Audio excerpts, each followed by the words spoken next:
चीज जो हमें डिस्कस करनी है वो है कोरियोलिस बल, कोरियोलिस बल, कोरियोलिस फोर्स। इसे कोरियोलिस इफेक्ट भी कहते हैं।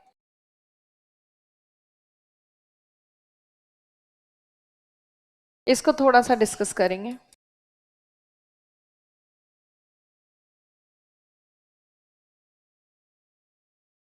तो कोरियोलिस बल को सबसे पहले डिस्कस करते हैं। ये एक ऐसा बल है जो लग रहा है पृथ्वी के रोटेशन की वजह से, रोटेशन। और अर्थ रोटेशन करती है वेस्ट से ईस्ट की तरफ, पश्चिम से पूर्व की तरफ पृथ्वी घूमती है अपनी धुरी के चारों तरफ, पश्चिम से पूर्व की तरफ। रोटेशन को ही हिंदी में कहा जाता है परिभ्रमण, इसी को घूर्णन भी कहते हैं। तो घूर्णन के कारण लगने वाला ये बल है, और अगर अर्थ रोटेशन छोड़ दे तो शायद कोरियोलिस फोर्स भी लगना बंद हो जाएगा। कोरियोलिस बल इस रीजन से लग रहा है। कोरियोलिस बल जो है ये कुछ इस तरह से लगता है कि उत्तरी गोलार्ध में जो भी पवनें अपने लक्ष्य तक जाने की कोशिश करती हैं, जैसे मान लो यहां से पवनें जाना चाहती है यहां तक, हाई प्रेशर से लो प्रेशर तक विंड्स जाना चाहती है, तो विंड्स अपने लक्ष्य तक नहीं पहुंचती, वो उसके आगे चले जाती हैं या दाईं ओर मुड़ जाती हैं, राइट साइड में टर्न हो जाती है। दक्षिणी गोलार्ध में जहां पे भी पवनें जा रही होती है वो उसके लेफ्ट साइड में टर्न करती है। ये जो है यही कोरियोलिस बल है। कोरियोलिस बल वो बल है जो पवनों आदि को अपने लक्ष्य से जाने से उनकी दिशा बदल देता है, थोड़ी सी उनको दाईं ओर मोड़ देता है उत्तरी गोलार्ध में, और बाईं ओर मोड़ देता है दक्षिणी गोलार्ध में। और ये जो दायां बायां का नियम है, राइट और लेफ्ट का लॉ है, इसे कहते हैं फेरल्स लॉ। फेरल्स लॉ, फेरल नाम के एक वैज्ञानिक थे, उनके नाम पर इसको कहा जाता है फेरल का नियम, फेरल का नियम। कोरियोलिस बल के कारण ही चक्रवात बनते हैं, कोरियोलिस बल की वजह से ही पूर्वा पश्चिमा पवनें चलती हैं, कोरियोलिस फोर्स की वजह से ही एंटी साइक्लोन्स भी बनते हैं, प्रति चक्रवात, चक्रवात, काफी सारी चीजें हैं जो कोरियोलिस फोर्स पे डिपेंड करती हैं। इवन हमारी मॉनसून विंड्स भी डिपेंड करती है किस पे, कोरियोलिस बल पे। कोरियोलिस बल अब सबसे ज्यादा कहाँ लग रहा है, सबसे ज्यादा कहाँ मोड़ रहा है, तो वो स्थान जो पृथ्वी के बिल्कुल धुरी, ये एक्सिस है अर्थ की जिसको हम धुरी कहते हैं।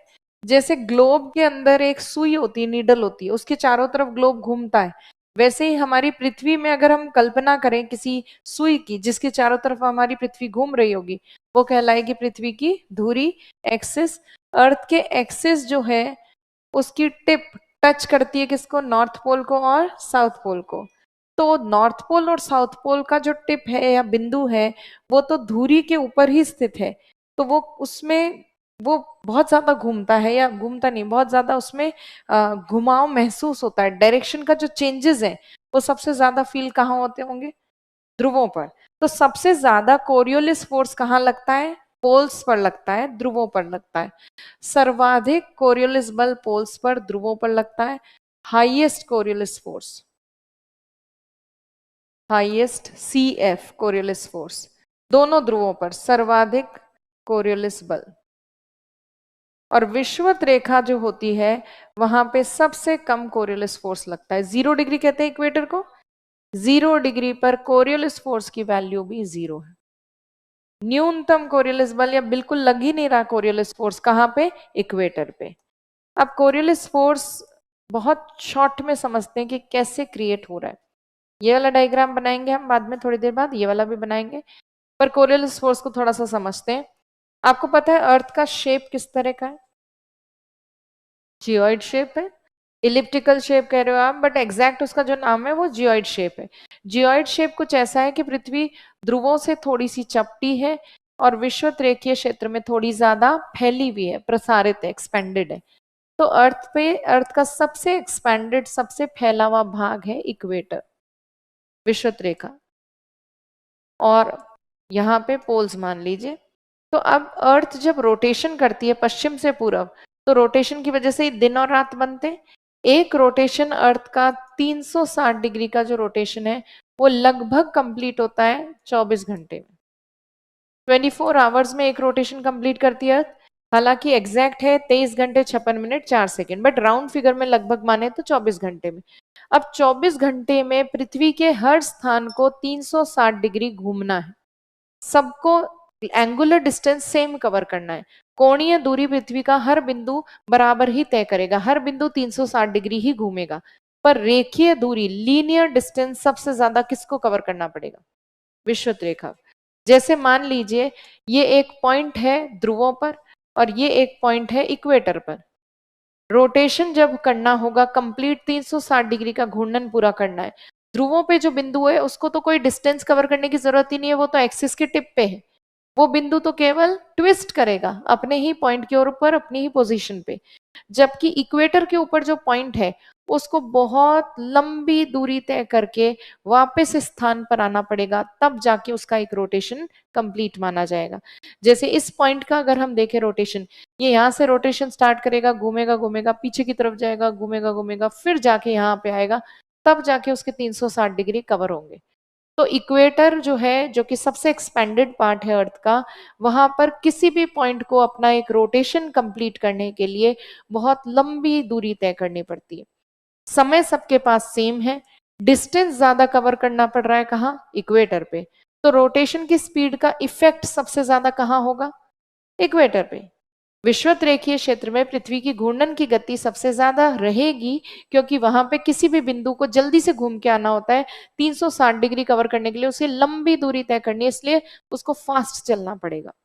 और सबसे कम रोटेशन की स्पीड है पोल्स पर, उनको कुछ करना ही नहीं, उनको ट्विस्ट होना है केवल वहीं पे। तो इसीलिए रोटेशन स्पीड में डिफरेंसेस होते हैं। सर्वाधिक घूर्णन की गति होती है विषुवत रेखा पर। किसकी स्पीड की बात कर रही है? विंड की स्पीड की बात नहीं हो रही, किसी चीज की स्पीड की बात नहीं हो रही, रोटेशन की स्पीड की बात हो रही। अर्थ के रोटेशन की स्पीड, रोटेशनल स्पीड हाईएस्ट है इक्वेटर पे और सबसे लोवेस्ट है पोल्स पे। तो जब हम इक्वेटर से पोल्स की तरफ जाते हैं घूर्णन की गति कम होती जाती है। मान लीजिए यहाँ पे हम किसी एक स्थान की बात करें, किसी एक लैटिट्यूड की, यहाँ एक व्यक्ति खड़ा है ए नाम का, यहाँ बी नाम का व्यक्ति, यहाँ सी नाम का व्यक्ति, ए बी और सी। अब ए के पास एक बॉल है, ये है वो बॉल। ए बी को बॉल फेंकना चाहता है बी की तरफ। अब मान लीजिए कि ए बी और सी जिस स्थान पर खड़े हैं वहां की अर्थ की रोटेशनल स्पीड को हम इमेजिन कर लेते, कल्पना कर लेते। मान लीजिए इक्वेटर की रोटेशनल स्पीड है 200 किलोमीटर प्रति सेकंड, इसके ऊपर आसपास के एरिया की 100 किलोमीटर प्रति सेकंड, थोड़ी कमी होगी इक्वेटर से, यहाँ नीचे की भी 100 किलोमीटर प्रति सेकंड। ये काल्पनिक है, रियल नहीं है।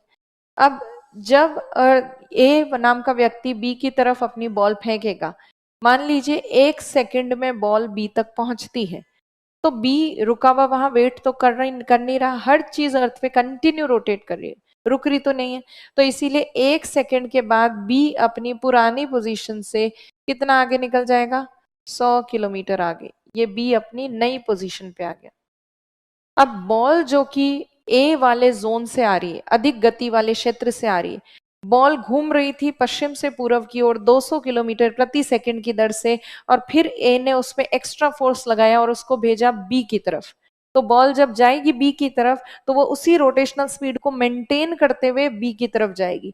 तो बॉल 1 सेकंड में बी की जोन में जब जाएगी तो बॉल पश्चिम से पूर्व की ओर ज्यादा गति से चल रही है, इसलिए बी तक पहुंचने के बजाय बॉल बी के आगे जाकर गिरेगी, और बॉल के और बी के बीच में गैप कितना आ जाएगा? 100 किलोमीटर का, क्योंकि दोनों की स्पीड में भी डिफरेंस इतना ही है, 100 किलोमीटर का। तो अब ए का टारगेट क्या था?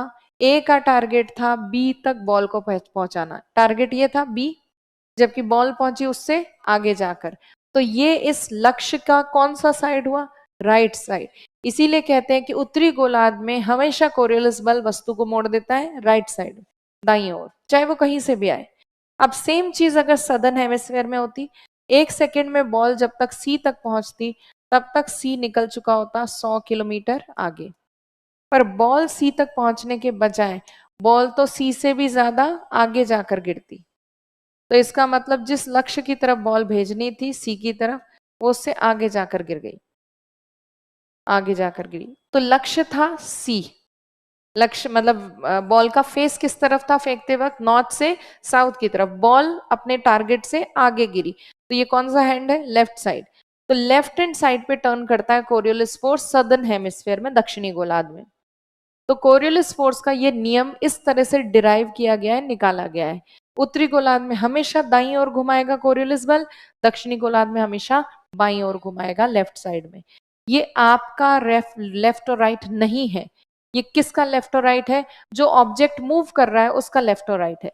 और हमें मेनली ये कोरियोलिस बल अप्लाई करके देखना है किसके ऊपर, पवनों पे। विंड जिस भी डायरेक्शन में चल रही होगी उस डायरेक्शन के हिसाब से फिर उसको राइट में मोड़ना है अगर उत्तरी गोलार्ध में है, और लेफ्ट में मोड़ना है अगर वो दक्षिणी गोलार्ध में। क्लियर है कोरियोलिस बल।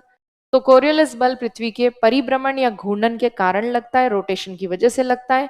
कोरियोलिस बल के कारण वस्तु जो है, खास तौर पे फ्रीली मूविंग ऑब्जेक्ट्स जैसे कि पवने आदि, मुक्त रूप से गति कर रही वस्तुएं मुड़ जाती। फ्रीली मूविंग क्यों बोल रहे हैं, क्योंकि अगर कोई चीज इंजन से चला रहे हो, मोटर लगी हुई उसमें, तो वो तो अपनी डायरेक्शन चेंज कर सकती है। फ्रीली मूविंग जिसमें कोई इंजन मोटर नहीं लगा हुआ, वो कोरियोलिस फोर्स की वजह से टर्न होता है, नॉर्दर्न हेमिस्फेयर में राइट साइड में, सदर्न हेमिस्फेयर में लेफ्ट साइड में।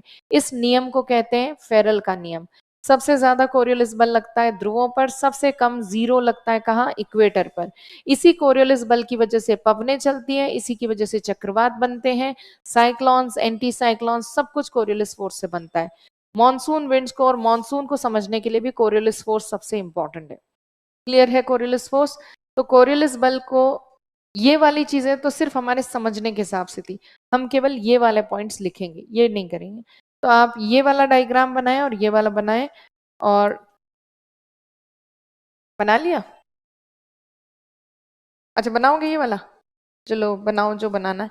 ये दो तीन डायग्राम है, मेन आपको ये वाला और ये वाला डायग्राम बनाना है, फेरल का नियम लिखना है, और शॉर्ट में मैं आपको 2 लाइन लिखवा भी दूंगी, पर आप